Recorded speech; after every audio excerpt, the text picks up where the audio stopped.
Assalamualaikum warahmatullahi wabarakatuh. Kami dari Kumpulan 4. Pada hari ini kami akan membentangkan tentang sistem pendidikan di negara Jepun.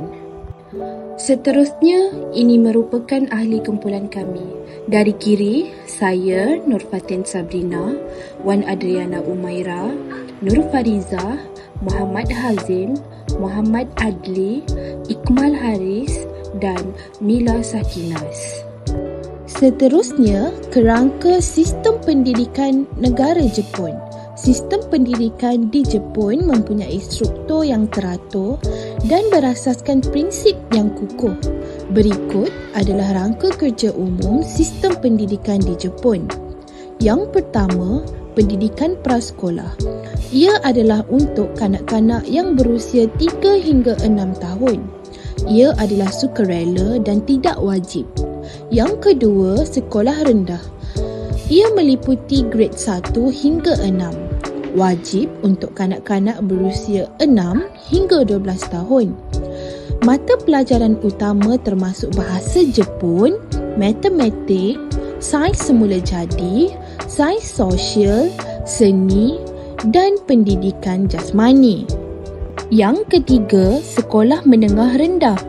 Ia meliputi grade 7 hingga 9. Ia adalah wajib untuk pelajar berusia 12 hingga 15 tahun.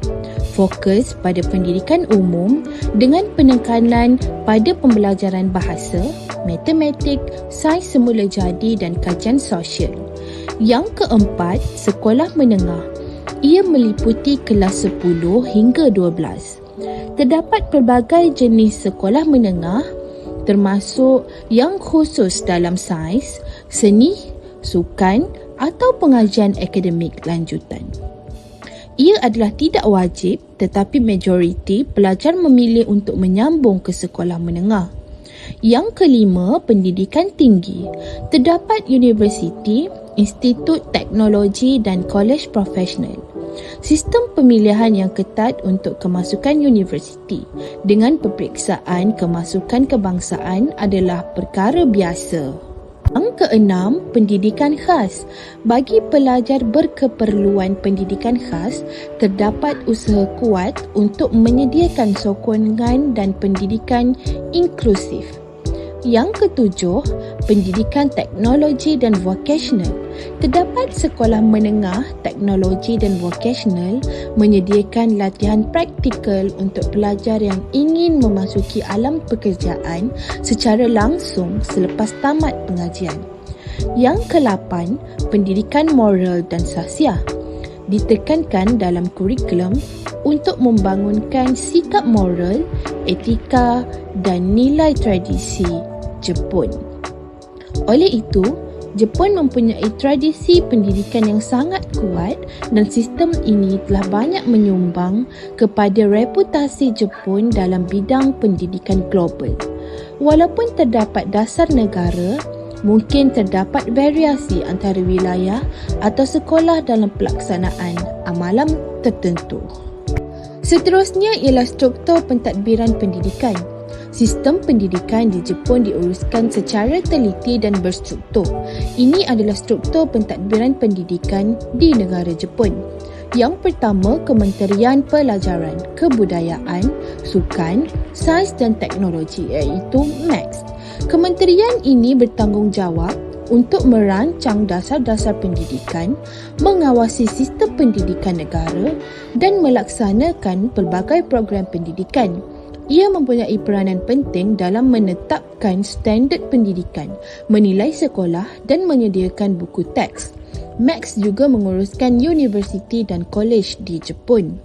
Yang kedua, lembaga pendidikan di peringkat prasekolah dan sekolah asas.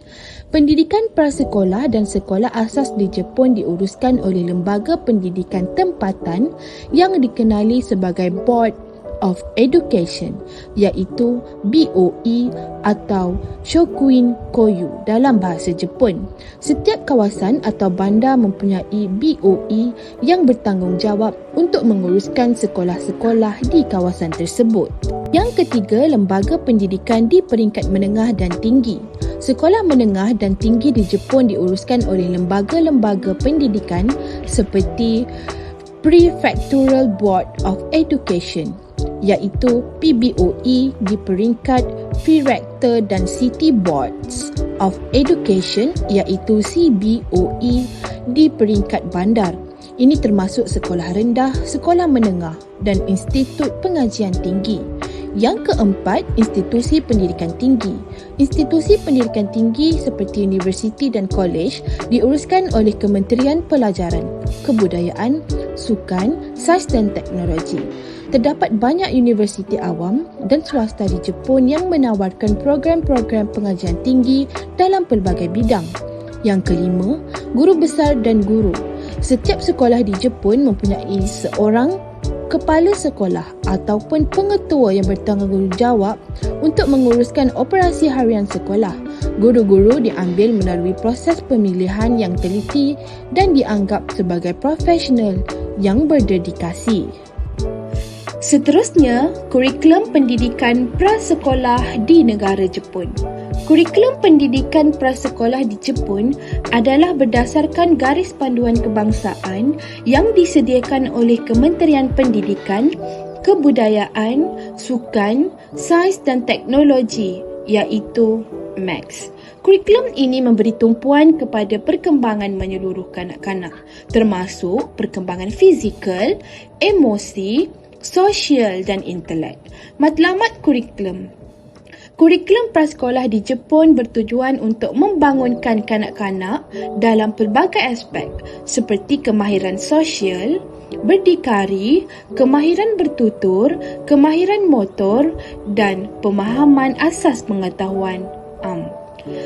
Berikut adalah beberapa perkara yang penting tentang kurikulum pendidikan prasekolah di Jepun.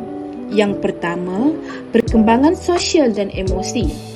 Kurikulum ini memberi penekanan yang besar kepada pembangunan kemahiran sosial dan emosi kanak-kanak. Mereka diajar untuk berinteraksi dengan rakan sebaya, berkongsi, menghormati pihak berkuasa dan menyelesaikan konflik dengan cara yang sihat. Yang kedua, aktiviti bermain. Permainan dan aktiviti bermain adalah komponen penting dalam kurikulum.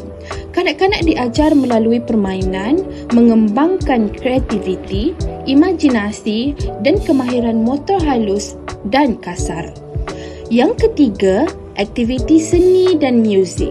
Seni visual dan muzik juga merupakan bahagian penting dalam kurikulum. Kanak-kanak diberi peluang untuk mengekspresikan diri mereka melalui seni dan muzik seperti melukis, menulis, menyanyi dan bermain alat muzik mudah. Seterusnya, bahasa. Kanak-kanak diperkenalkan dengan bahasa bertulis dan bertutur. Mereka belajar huruf asas dan perkataan mudah. Buku cerita juga digunakan untuk membantu mengembangkan kemahiran bertutur dan mendengar. Yang kelima, pendidikan jasmani.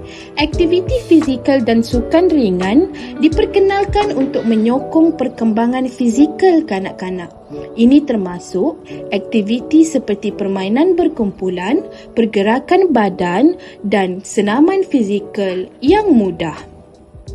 Yang keenam, pendidikan agama dan moral. Nilai moral, etika dan norma sosial diajar dalam konteks yang sesuai dengan umur kanak-kanak. Ini melibatkan pembelajaran tentang kebaikan, toleransi dan empati. Yang ketujuh, persekitaran semula jadi. Beberapa kurikulum prasekolah di Jepun juga termasuk pengenalan kepada persekitaran semula jadi. Kanak-kanak diajar untuk menghormati alam semula jadi dan persekitaran semula jadi. Yang ke-8, penilaian. Penilaian di peringkat prasekolah biasanya tertumpu kepada pemerhatian keseluruhan perkembangan kanak-kanak. Tiada peperiksaan formal atau penilaian akademik seperti di peringkat pendidikan asas. Oleh itu, kurikulum pendidikan prasekolah di Jepun direka untuk menyediakan kanak-kanak secara menyeluruh untuk memasuki pendidikan rendah dan asas yang kukuh dalam pelbagai aspek perkembangan mereka. Kurikulum ini memberi tumpuan kepada pembelajaran yang menyeronokkan dan interaktif untuk memudahkan perkembangan kanak-kanak dalam persekitaran yang menyokong. Seterusnya ialah fakta menarik pendidikan di negara Jepun. Yang pertama, waktu rehat dan belajar. Untuk waktu rehat di Jepun, terdapat masa yang agak panjang antara setiap subjek. Di Jepun, terdapat 10 hingga 20 minit waktu berehat selepas 45 minit pembelajaran. Mungkin inilah cara mereka memberi rehat yang secukupnya kepada pelajar sebelum memulakan sesi pembelajaran yang seterusnya. Jika mengikut sistem pendidikan rehat, ini bertujuan memberikan lebih masa kepada para pelajar untuk bersosial dalam masa yang sama. Yang kedua, pembahagian kelas. Di sekolah rendah, pelajar tidak dibahagikan kelas mengikut pencapaian di dalam peperiksaan. Hal ini boleh meningkatkan lebih banyak motivasi kepada pelajar dan mengelakkan layanan berbeza-beza kepada setiap pelajar. Dalam kelas, ketua pelajar adalah sentiasa bertukar dan setiap pelajar akan berpeluang menjadi ketua kelas sepanjang setahun. Mereka belajar untuk melahirkan semangat kepimpinan dalam diri. Yang ketiga, peperiksaan akhir. Di Jepun, hanya ada satu sahaja peperiksaan, iaitu peperiksaan akhir sekolah menengah seperti SPM di Malaysia. Target pelajar telah dipupuk sebelum peperiksaan lagi dengan target pilihan sendiri oleh pelajar berdasarkan kelayakan untuk memohon pengajian di mana-mana universiti pilihan yang mereka inginkan. Yang keempat, belajar kaligrafi dan tulisan Jepun. Selain mempelajari mata pelajaran yang standard, mereka juga didedahkan kepada penulisan kaligrafi Jepun dengan menggunakan berus tradisional yang diperbuat daripada buluh. Masyarakat Jepun amat mementingkan budaya dan adat mereka.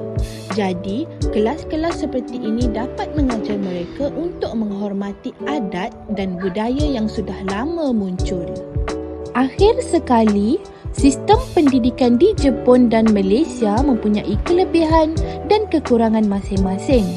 Sifat kelebihan dan kekurangan ini boleh berbeza bergantung kepada perspektif individu tersebut.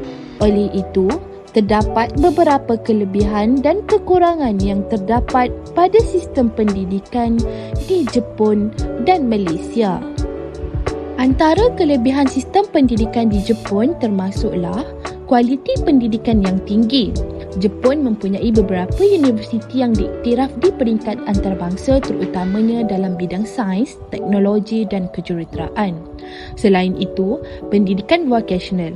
Jepun mempunyai sistem pendidikan vocational yang kuat yang membantu menyediakan tenaga kerja yang berkemahiran dalam pelbagai industri. Kelebihan yang ketiga ialah disiplin dan sikap kerja keras. Pendidikan di Jepun menggalakkan disiplin dan sikap kerja keras di kalangan pelajar. Seterusnya ialah kekurangan yang terdapat dalam sistem pendidikan di negara Jepun. Yang pertama ialah tekanan terlalu tinggi. Tekanan dalam sistem pendidikan Jepun boleh menjadi terlalu tinggi, terutamanya pada peringkat menengah dan tinggi, yang boleh menyebabkan masalah kesihatan mental di kalangan pelajar. Yang kedua, kurikulum yang terlalu padat. Kurikulum di Jepun sering kali dianggap terlalu padat dan tidak memberikan sedikit masa untuk rekreasi atau kegiatan ekstra kurikulum. Dan yang terakhir ialah kawalan sosial.